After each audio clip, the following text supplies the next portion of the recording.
Hello. Welcome to the b0des vlog, video log, episode 3. Having fun with this now. I'm starting to get into a role. I decided to take the time to make my audio sound a little bit better, which is very sad I didn't do that out the jump because I fancy myself a mix engineer and producer, and to cut corners on the sound is kind of lazy on my part, but hopefully it'll sound a little bit better this time. I noticed that, my levels were a little bit all over the place previously, so I apologize for that. But part of my goal is to have no post-processing or very little post-processing and very little effort, very little structure, so that I can just go about my life and do this vlog and not have it be too intrusive, because I have a lot of irons in the fire right now. And I watch Scott Adams a lot, and he does a simultaneous sip, right? So maybe we can do a simultaneous blunt, I don't have a catchphrase or anything for it yet, but if you got your blunt, let's blaze it up right now.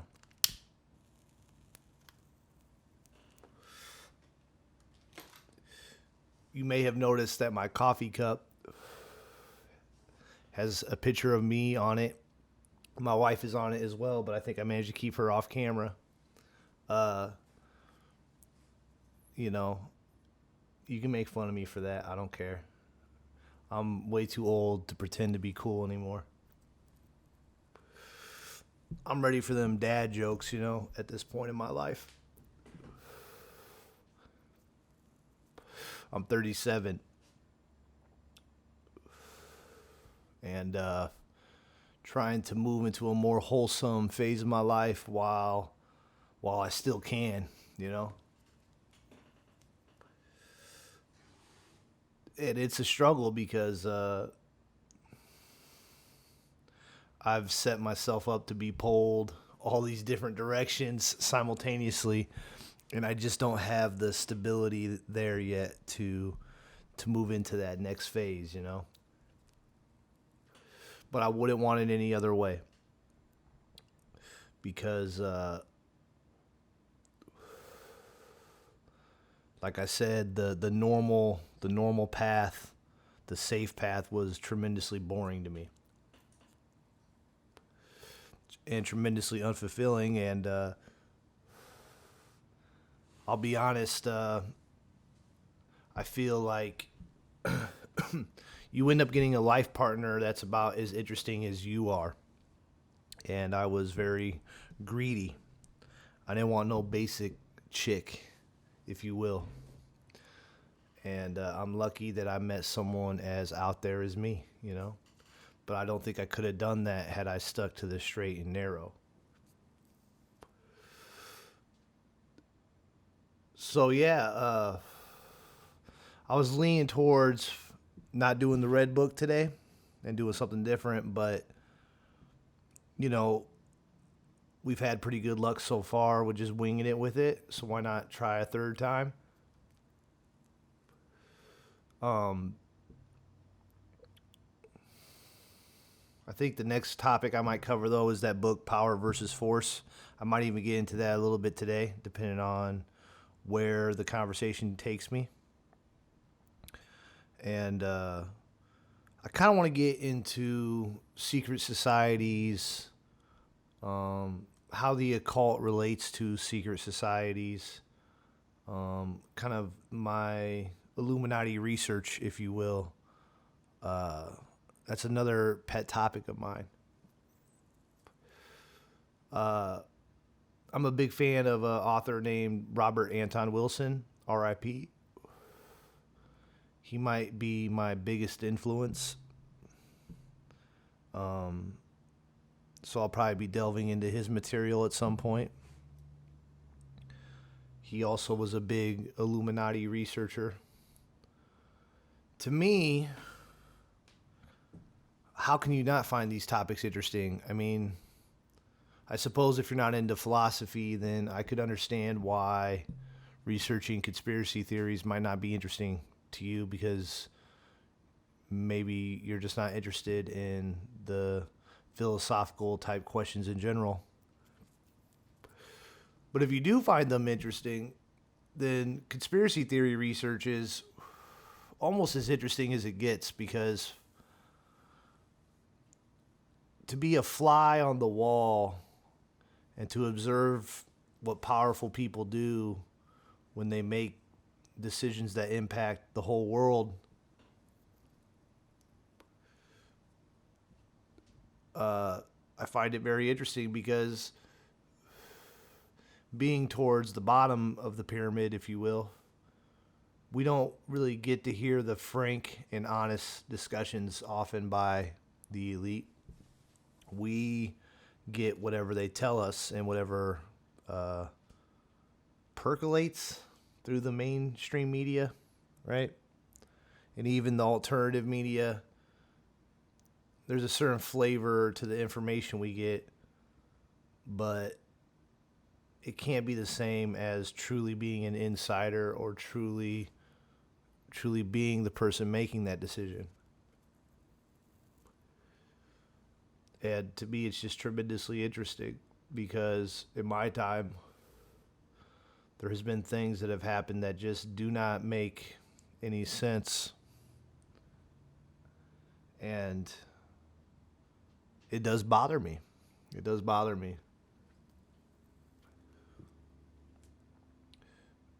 I want my life, and in turn, humanity's life, to have meant something, to have built something, to have accomplished something, to not give in to nihilism. And so when we have very unclear, contradictory leadership, it can torment people. And I suppose what I would say is the upside of that is it can send you on a quest to do your own research and kind of go on your own adventure with it. Over time, I hope with this vlog to share with you what I've learned, what I've discovered, and where I'm at with my journey. And like I said, Robert Anton Wilson is a big influence on me. I do think we are fast approaching a time where we're going to have upheaval. Our economic models are failing.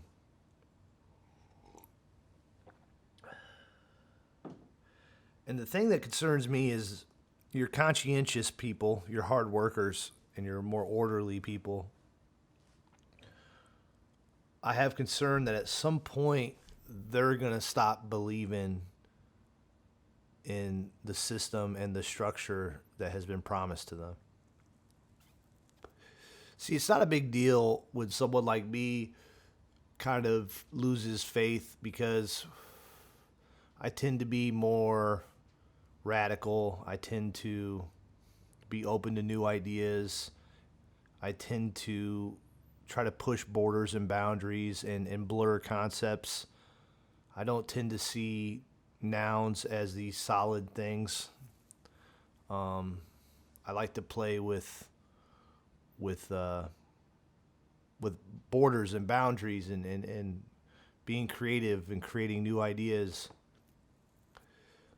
So it's not a big deal when someone like me loses faith that the quote-unquote system has a system at all. But what's concerning is we are in such a strange, contradictory time. So I feel like a lot of more normal, conscientious, hardworking people are starting to lose faith. And that concerns me. It concerns me when I'm not the radical anymore, which is what it looks like more and more every day. Because, I don't know. I guess because I know what it's taken to become productive in spite of losing faith in the system. And it took a tremendous amount of soul searching and a lot of inner battles, a lot of forgiveness. And I hope that our culture is ready for that. I hope we're ready to forgive a lot of people, because nothing else will get us to any coherent destination. Vengeance is madness. And at the same time, bad actors who refuse to stop being bad actors, you can't forgive them. They must be dealt with. But I'd like to believe if we hit some sort of epiphany or turning point, the bad actors will stop being bad actors mostly. Because we could all see the writing on the wall.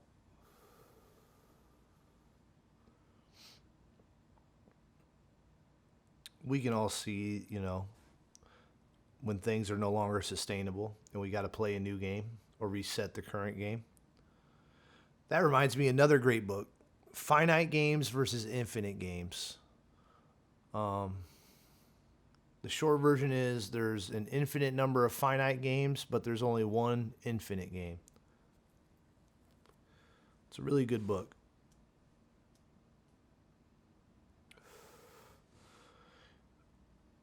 And then just jumping around, I don't even care if this has no relation to you. I'm a computer developer. I'm an IT guy. That's how I make my bread and butter. My music is not paying me the big money yet, the mega bucks. I make a little bit from the music, and that's great. That's better than 99.99% of people, if you can even make anything from it. But it's certainly not enough to create the life that I require. We know that cost tends to keep up with your pay. In other words, more money, more problems.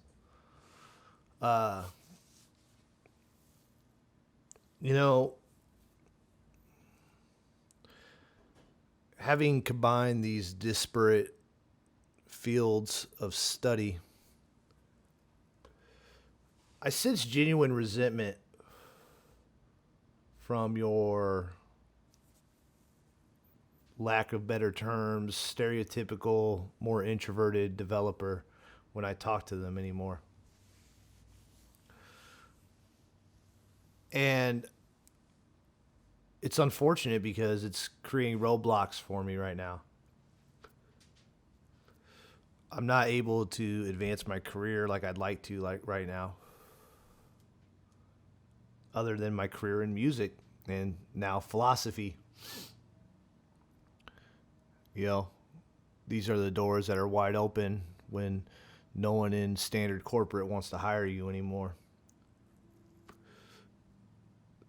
But what I was saying was I find that your average, more introverted computer developer type tends to not enjoy being around me anymore, especially the higher up the nerd dominance chain they are. And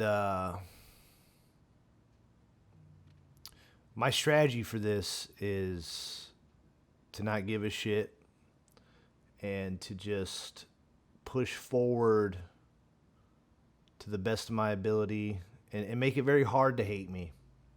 Be the best version I can be of myself, be the best person I can be. And just win these people over, Or make it too annoying to hate on me because you'd be going against too large of a force. That's the only sane strategy to haters, right? If I could speak more like a rapper for a second. To deal with haters, don't fight them directly. Don't Don't fight them directly.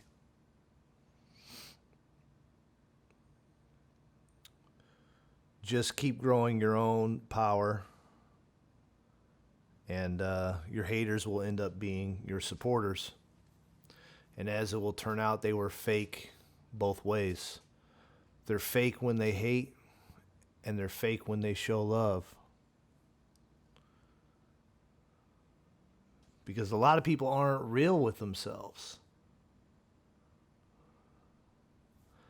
But I have full faith and full belief that in the long run, being a real, genuine person wins. It wins in the big, big picture. You might deal with some more awkwardness and bumps in the road up front, but ultimately, you will win versus being a fake, shallow person. You're better off sharing your weirdo heart and saying things awkwardly and shittily, and then iterating on that and being able to say them in a more effective way than you are closing off and not giving the world your greatest gift, which is your honest feedback. Let's see what this red book gives us today.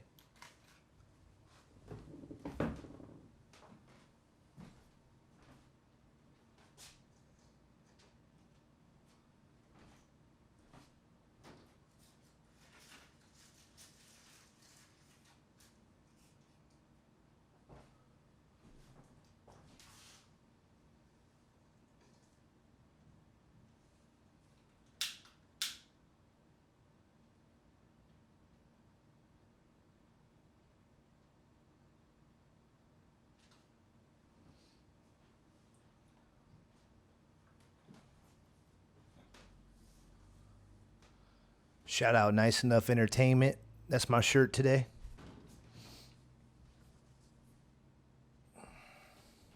They are a promotion company.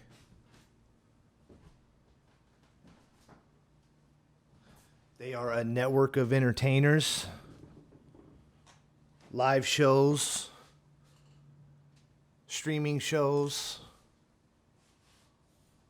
all sorts of entertainment, a lot of hip hop. They are amazing people who have helped me tremendously with booking and with being able to do shows, at a level that I could have never done otherwise. So they are the best kind of people, straight up. Shout out Nice Enough. So here's what we're going to get out of the red book today. I'm going to try to flip more towards the end of the book, I think.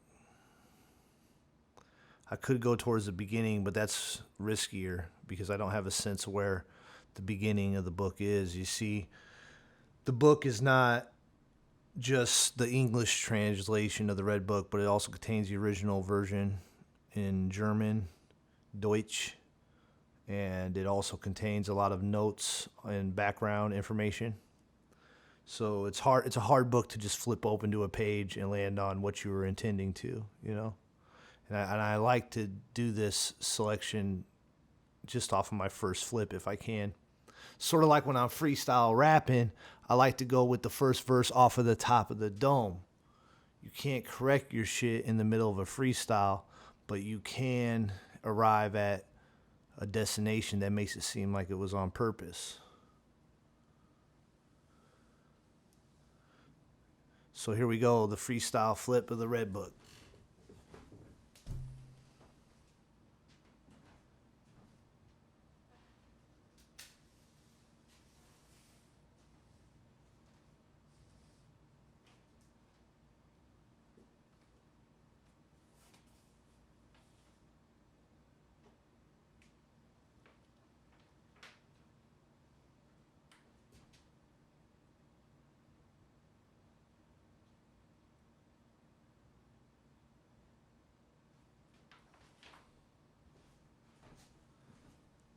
I like it.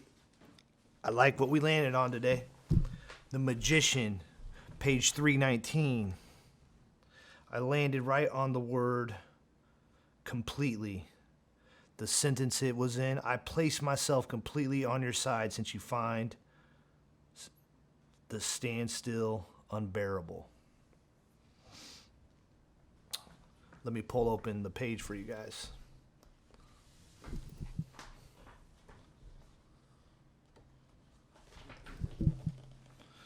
.319, The Magician. So we're gonna go to Google here. We're gonna type red book PDF. We're gonna go to this holybooks.com. Was that what it was? Or maybe it was archive.org. I think that was it. What did I say? Magician, page what? 319, I think. Am I sharing my... Here, let's make this screen bigger so you guys can see it. So, zoom in.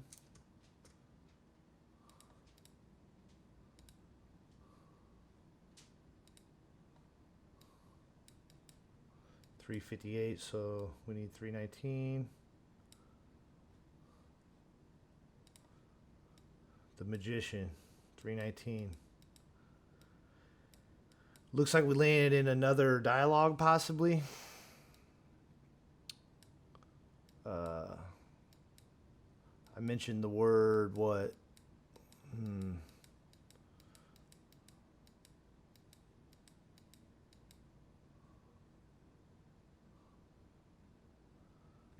Let me see what page exactly again.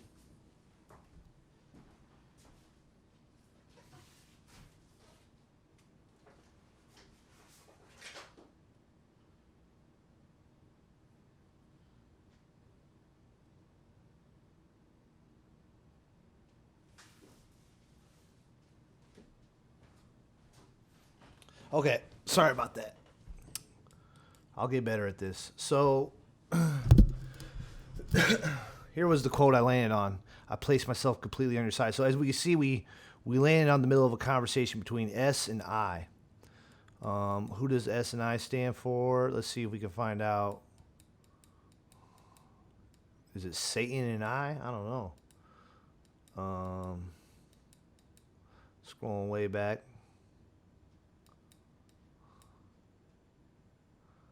It looks like the I might be this Eamon. Since I now learned magic from Eamon with, what is that, like a theta or whatever? I'm not good at my symbols like that.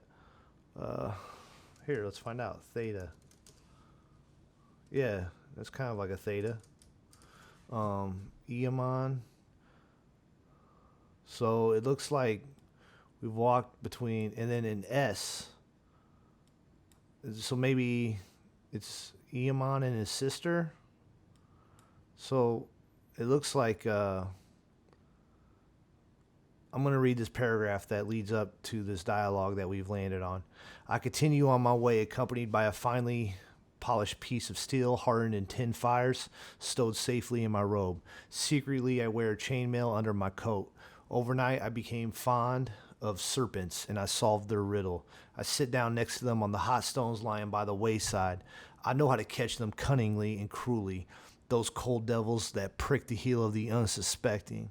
I became their friend and placed a softly toned flute, but I decorate my cave with their dazzling skins. As I walked on my way, I came to a red rock in which a great iridescent serpent lay. Since I had now learned magic from Eamon, I took out my flute again and played a sweet magical song to make her believe that she was my soul. When she was sufficiently enchanted, I spoke to her, "My sister, my soul, what do you say?" But she spoke, flattered and therefore tolerantly, "I let grass grow over everything that you do." So we have a conversation between I and S. I'm just going to read a little bit more starting here because I'm very interested already. You know, "O master of the garden, your magical growth shown to me from far, venerate your deceptive male, you father of all the will-o-wisps." So what someone has just walked up to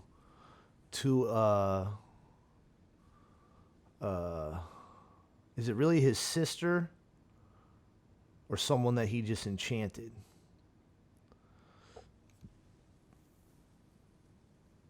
It was a serpent that was laying there, and he had learned magic. He played this flute, and she was sufficiently enchanted. My sister, my soul. So this person, I guess, is speaking sort of to the divine feminine. That is the vibe I'm getting off of the introduction to this dialogue. Possibly a conversation between this person and what he perceives as his soul and the divine feminine. And the feminine would not speak to him until he had learned magic and he had been able to play this flute and make a song.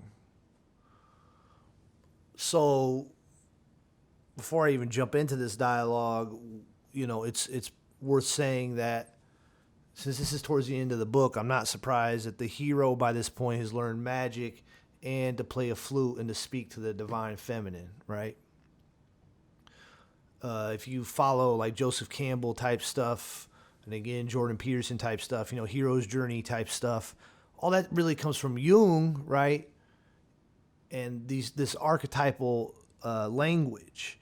And the hero's journey, right, is basically the proto story, right? It's the story of all stories, at least in terms of the masculine tropes. On the feminine side, you would have the romance story, Beauty and the Beast type stuff. So, that's sort of the two tropes at a high level. And so, like, I'm not surprised that the Red Book is more of a hero story, and I'm not surprised that by the end of it, we walk to a scene where a character, like I said, has learned how to play a flute and seduce the feminine or hypnotize the feminine. What is the word they even used? Enchanted the feminine. And, this person is now entering a dialogue with this feminine soul figure. Let's just start the dialogue here. That sounds comforting and seems not to say much.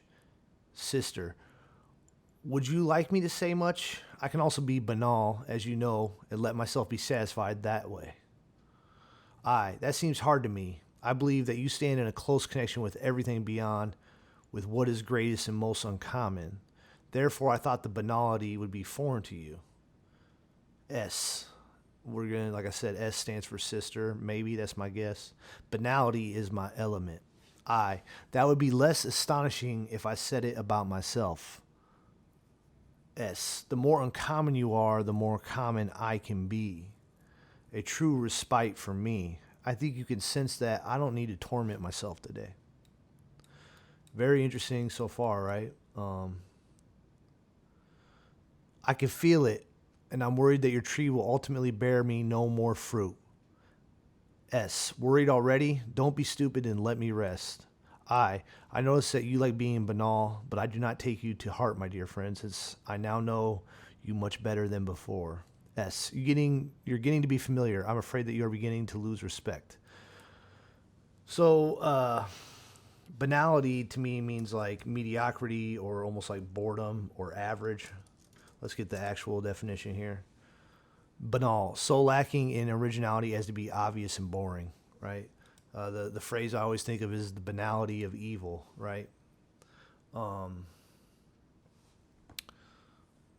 So we have a conversation here. I'm going to jump ahead to the point that I landed on when I picked up the book, which I believe was 317, and I believe I landed on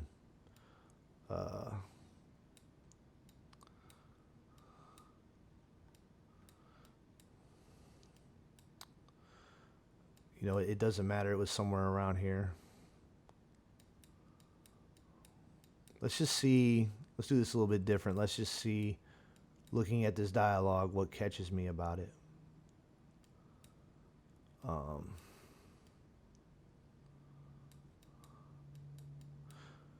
So he's having this conversation Let's just continue reading it straight up.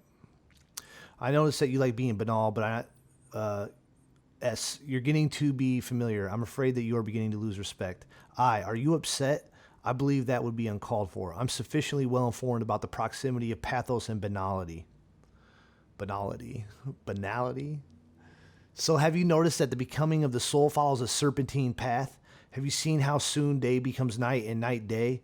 How water and dry land change places? And that everything spasmodic is merely destructive? I believe that I saw all this. I want to lie in the sun on this warm stone for a while. Perhaps the sun will incubate me. But the serpent crept up to me quietly and wound herself smoothly around my feet. Evening fell and night came. I spoke to the serpent and said, I don't know what to say. All pots are on the boil. So it's a feminine serpent. That's interesting. A meal, S, a meal is being prepared. A last supper, I suppose. S, a union with all humanity. A horrifying sweet thought to be both guest and dish at this meal. S, that was also Christ's highest pleasure. How holy, how sinful, how everything hot and cold flows into one another. Madness and reason want to be married. The lamb and the wolf graze peacefully side by side. It is all yes and no. The opposites embrace each other, see eye to eye, and intermingle. They recognize their oneness in agonizing pleasure. My heart is filled with wild battle. The waves of dark and bright rivers rush together, one crashing over the other. I've never experienced this before. S. That is new, my dear one, at least for you. I suppose you are mocking me. The tears and laughter are one. I no longer feel like either, and I am rigid with tension. Loving reaches up to heaven, and resisting reaches just as high. They are entwined and will not let go of each other, since the excessive tension seems to indicate the ultimate and highest possibility of feeling. S. You express yourself emotionally and philosophically. You know that you could say all this much more simply. For example, one could say that you have fallen in love all the way from the worm up to Tristan and Isolde. Yeah, so I mean, this is a tough spot to jump in at, because I don't know if Tristan and Isolde are characters in the story or more symbolic. I'm guessing, though, that they are characters in the story.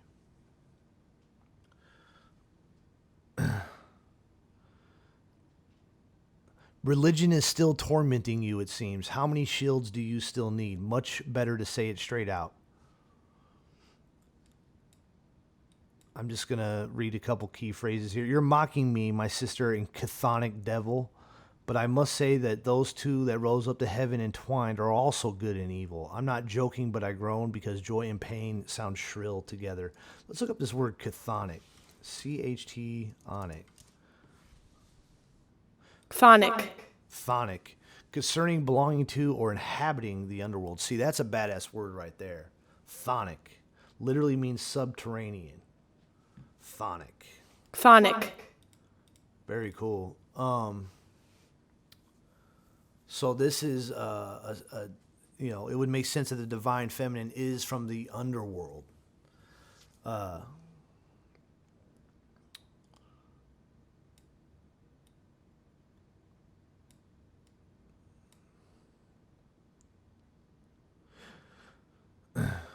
You actually behave as if you were unfathomable. That's because I have studied the art of stepping from the left foot onto the right and vice versa, which others have done unthinkingly from time immemorial. The serpent raises herself again and says, so you have finally noticed. But I spoke to her smilingly. The sinuous line of life could not escape me in the long run. Sinuous. That's another word right there. Sinuous. Having many curves and turns, like a sine wave. Sinuous. Sinuous. Sinuous and chthonic. So there we go. 2 words we got today.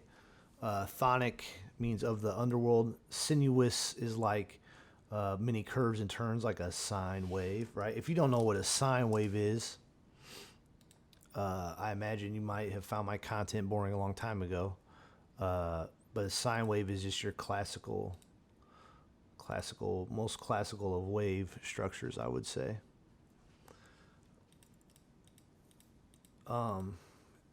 Yeah, so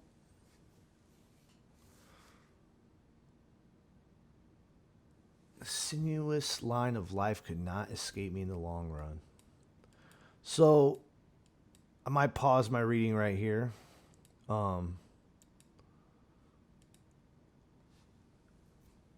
Just thoughts that come to me off the jump is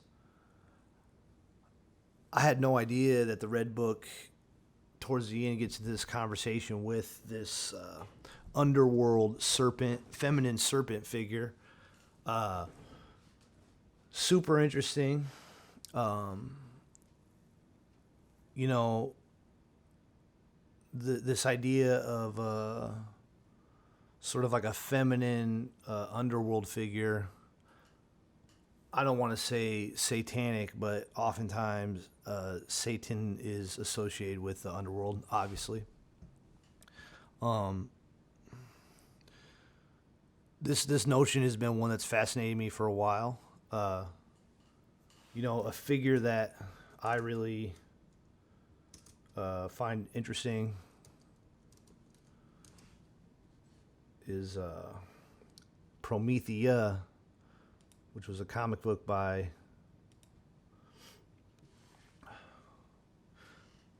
Alan Moore. And this imagery of Promethea is super interesting to me because I hadn't ever seen these mystical symbols combined with the feminine, and Prometheus, right, combined with the feminine before I stumbled across this comic. And it's an interesting juxtaposition, And so on my album, the last track is called Woman of Truth and Future. And I kind of mix concepts of this divine feminine with a few other concepts as well. And I'll get into that sometime. I don't want to bring in my own art too much yet into this vlog project. But, a common divine feminine figure I think of is like the phoenix, right? I guess phoenix might commonly, like, to me is a feminine thing, but maybe it's sort of genderless.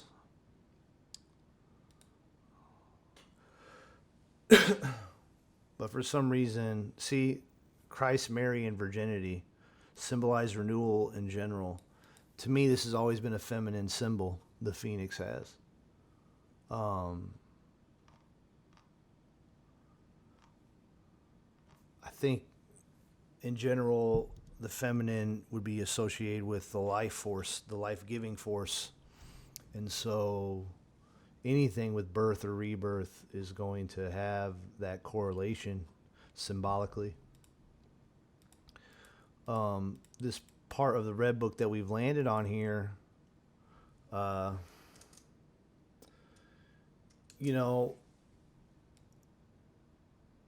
it's sort of like, I guess one interesting thing was how he was becoming familiar and risking becoming banal.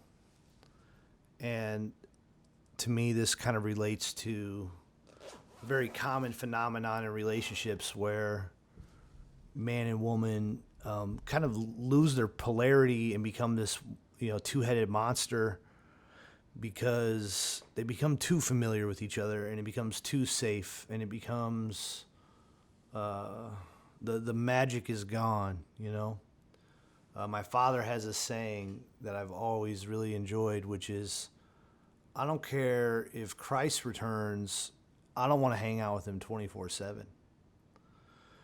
The idea being there's some relationship between time and quality. And if you have even the highest quality thing an infinite amount of the time, somehow that quality is lost in some sense. It's like a natural entropy that arises if for no reason than simply our lack of appreciation and boredom with the thing. The banality that anything could become if it stayed around too long. And, I've heard it said that even if we could somehow get to this utopian, like heaven type society, we would eventually destroy it simply out of boredom and to have something to do. And Zen masters happen to embrace this concept quite heavily with, at times, knowingly taking on vices.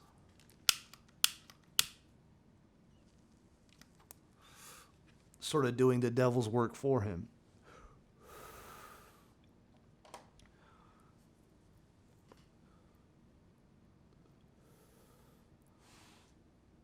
I don't know if this has been a good episode or not, but I hope you can see it's completely organic and off the top of my head.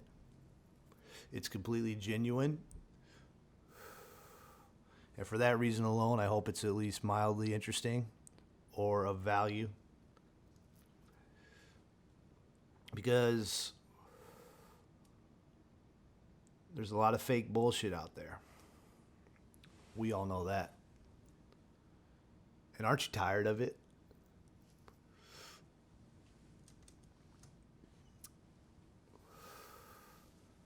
Well, this episode's at 41 minutes. My episode yesterday was about 40 minutes. I think I might close this soon. Carl Jung, The Red Book. I don't know if I'm going to even attach any notes at the end of this one.